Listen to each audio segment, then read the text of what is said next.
Claw Hunter follows in the footsteps of titles such as Uncharted, Tomb Raider, or The Dig. It's an action-adventure game with a focus on a thrilling main storyline which takes place in 17th century on a Pacific island where Cretaceous life has been perfectly preserved. You will get to observe many different kinds of dinosaurs and other prehistoric life, and explore beautiful and rugged vistas of this long-forgotten place. Also, you need to be on the lookout for dinosaurs. They may be a threat, as well as helpful companions. You may learn how to tame them, ride them, or even fly them. But the dinosaurs are not the only danger you may encounter on the island. There are also human enemies, far more insidious than any dinosaur can be. You will have to pit your wit against them. The story will be propelled forward by cinematic scenes, adding to the film atmosphere of the game.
I'm the marketing director on Last Year. Last Year is an asymmetrical multiplayer horror game where one killer has to hunt down a group of teenagers. I'm playing as the Slasher, one of 3 playable killers that ships with the game. The game is set on Halloween night in 1996. We've been meticulously crafting a universe that draws you in and puts you in the center of your own 90s horror film. Survivors can actually fight back with weapons, so being the killer means you need to be smart and creative with how you attack your victims. One of the best ways to do this is with Predator mode. This lets the killer unspawn and turn invisible at any time. The killer can then move extremely fast, completely invisible to the other players, and use this to plan the perfect ambush or toy with the survivors. To spawn in or out, the killer has to be out of sight, or use the environment as a spawn point. There's a couple of survivors now. It looks like Chad and Troy. They might actually have weapons already, so it could be risky to try and attack 2 people head on. What I'll do is unspawn and look before I plan my attack. First, I'll place a trap here. Last Year is filled with different environmental spots, like this trapdoor, that the killer can use to separate survivors from one another. Now I'm going to actually use that skylight up there as my spawn point. Now that I've trapped him, I'm going to go in for the kill.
The combat skill can be effectively used against other players, NPCs, and it can be used against animals too.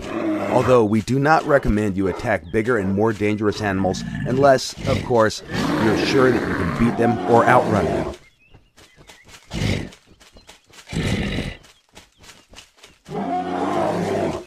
During the combat and the physical condition of his character. Now that you know the basics, let's take a look at how the combat system works in other modern survival games. For this, we created a simulation of the type of unarmed combat that you can find in practically every survival game available on Steam. From what you can see here, the character is constrained at the hip, but you can tilt their upper body and throw random punches toward your opponent. The camera is locked behind the character, it doesn't provide the player with a good overview of the situation. Or if he's more skillful, then he can step in, close the distance, and use a more powerful punch. Combos are special attack combinations that inflict more damage than a normal punch or kick, but they also drain stamina at a faster rate. The best way to use a combo is against a dodge or a block, and if you perform the combo successfully, you'll increase the chance for a knockout. Along with the skill level, the character's attributes will also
and humans have almost eradicated your kind entirely.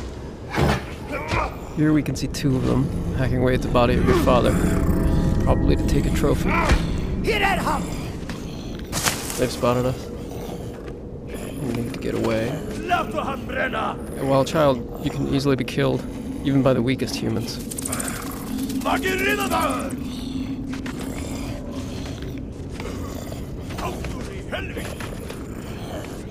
We're trapped on this bridge. Maybe there's an escape route.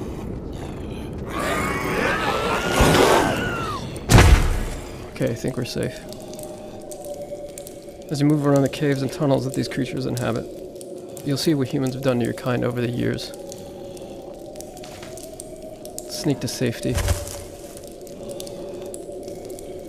Now, one of the things about being a young creature is that you can crawl into spaces that no human could follow.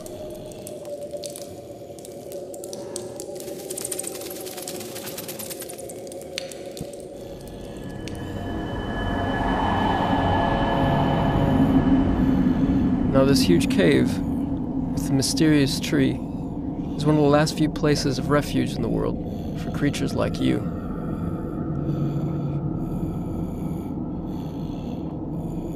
So that's the world through the eyes of a young creature, running away from even the weakest human. Now we're going to go forward in time and see the world through the eyes of a larger, more powerful adolescent creature, and see what they're capable of doing.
Each creature in the world of wild has special skills and abilities that will help you survive in this harsh environment. This eagle has a very powerful vision, which will help you to spot and catch small creatures, like those snakes over there.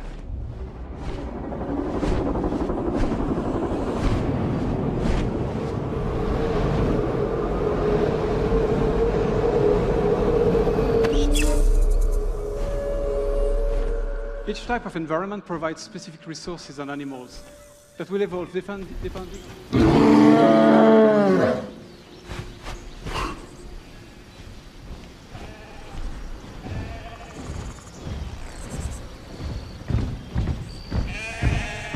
The bear is a powerful ally that will help me during challenging combats. It is also a very fast and friendly mount, which is quite handy to travel across the vast and seamless world of wild.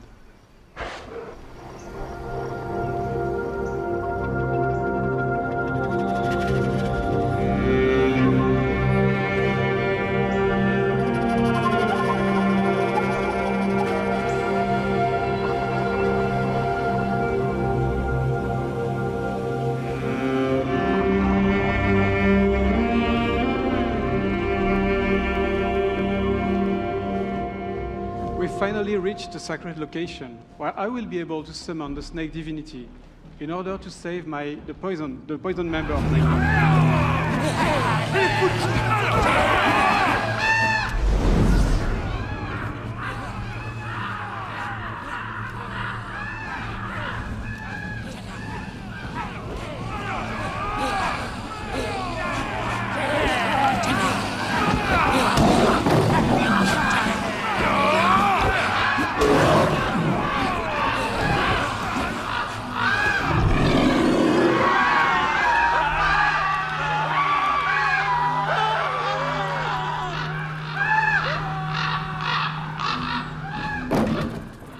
Now that the area is safe, I can finally reach the sacred sanctuary. There's a lot of places like that in Wild, and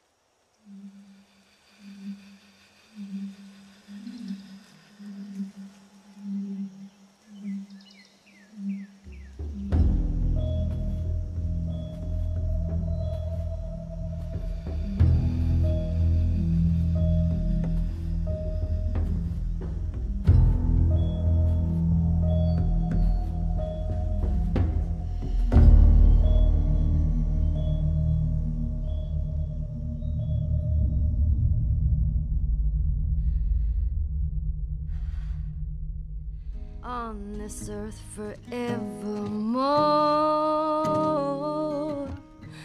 Said I walk beside the still waters and they restore my soul. But I can't walk on the path of the right because I'm wrong. No, I can't walk on the path of the right, 'cause I'm wrong.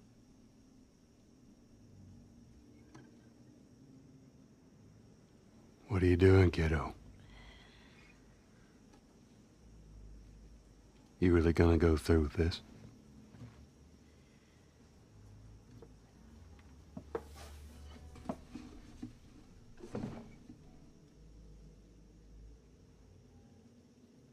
I'm gonna find,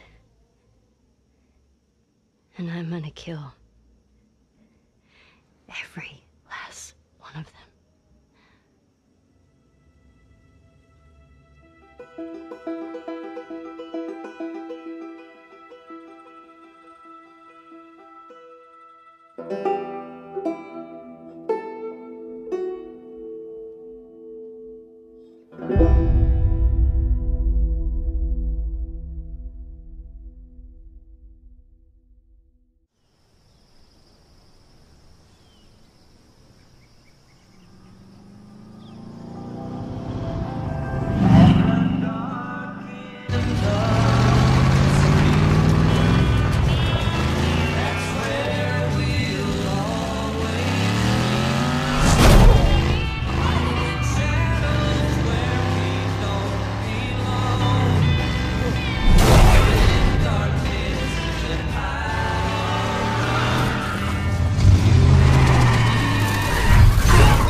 ну иди сюда, говно.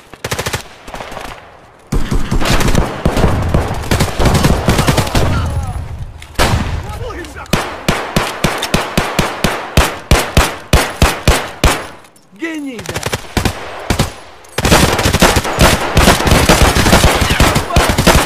Опы! Слышь, охуеть, вообще круто! Я, блядь, буду после. Пацаны, я заряжаю. От пизду.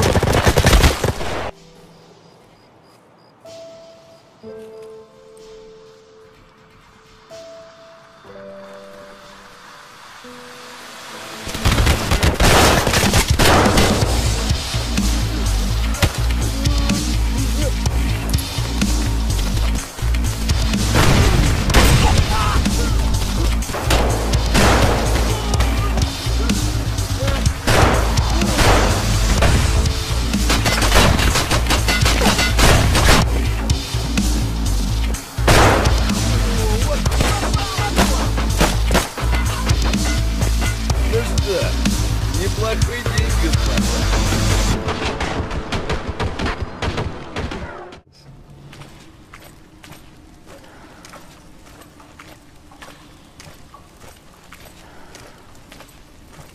And one of these has been to rely on 3D spatial sound.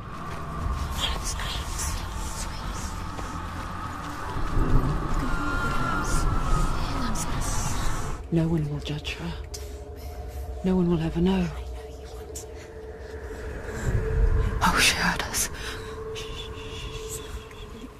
In a similar way, when you play the game, you experience the world through Senua's mind's eye. Senua knows that there is no going back to how things were. Functions, it may be that we can begin to understand what happens in the context of psychosis because somebody constructs a world. She's finally arrived in a land of mist and fog. The place the Northmen call hell.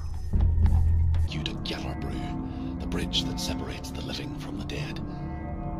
The roots of the tree of death will take you to new lands where you will face the trials. Look around and you'll see them. The drowned, the sick. Here they lie, rotting in the fields and rivers of hell.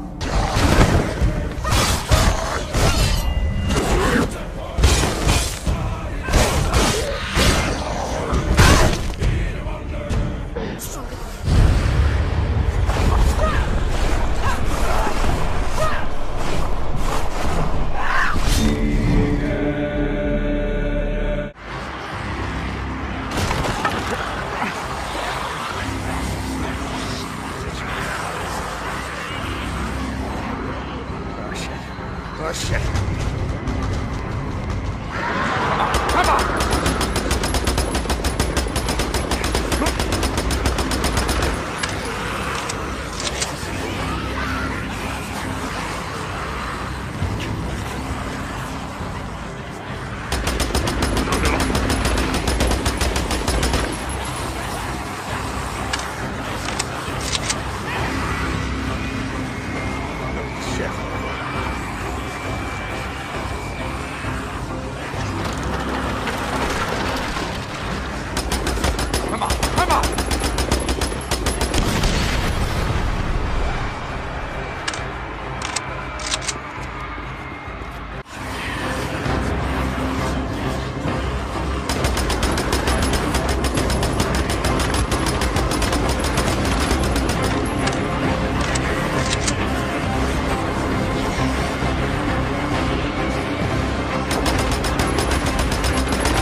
And only do the things you do. So it's the way you play the game that shapes your enemy.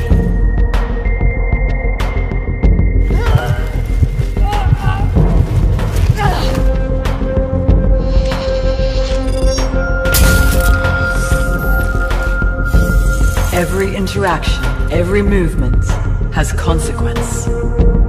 But it's only once your behavior diverges enough from the current echoes, and the palace reboots, that the echoes will be updated. So when the light returns, you'll be facing its newest version of you. Reborn with all the choices you made in the last cycle. They learn from me. They do what I do.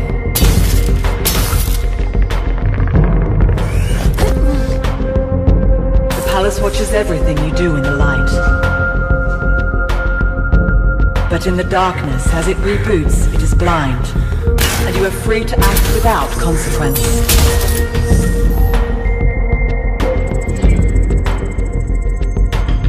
The only way the echoes never change is that they'll always want to kill you. But you decide which tools they have at their disposal. If you cease to do something, so will they after the next blackout. Always stay a step ahead of the echoes. And keep a cool head if you want to survive the palace.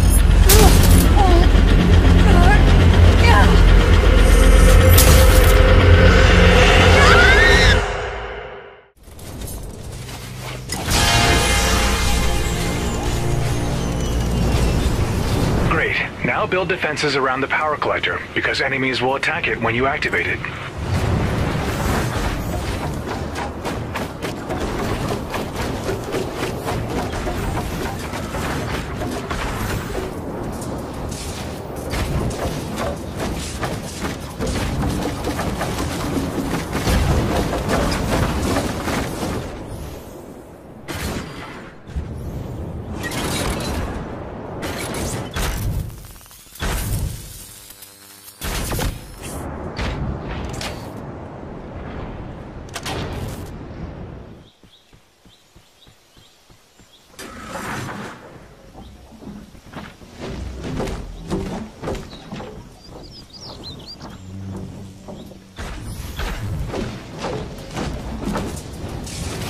Atlas activated.